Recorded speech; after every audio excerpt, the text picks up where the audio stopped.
The testing was focused on a demonstrator vehicle developed for the FCH2 Rail Consortium project.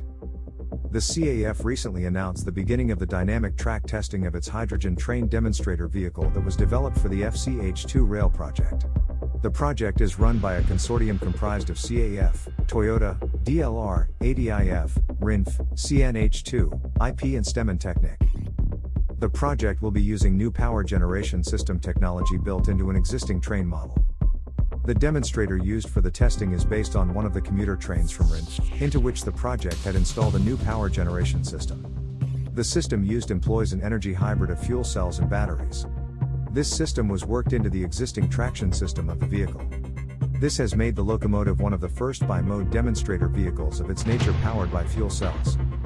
The zero-emission vehicle will make it possible to operate on electric mode with its battery when operating along track with electrification.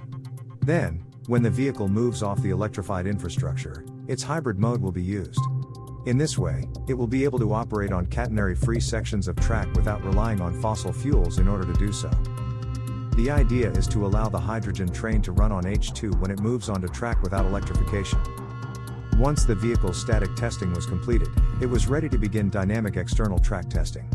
As the testing began, the consortium was able to hit the deadlines originally set for that component of the project, demonstrating the solid commitment the consortium was making to its project.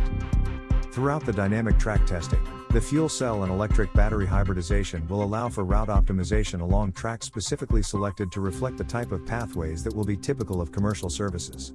As a result, the new system is undergoing a broad spectrum of different types of testing with varying power demand conditions. The outcome of the hydrogen train tests is hoped to be a competitive bi-mode hybrid locomotive propulsion system that will provide alternatives to routes currently using diesel. The intention is to be able to offer vehicles that can be deployed on the planned framework for rail transport decarbonization. Thank you for following Hydrogen Fuel News. Make sure to hit subscribe and click the link within the description to get our free ebook.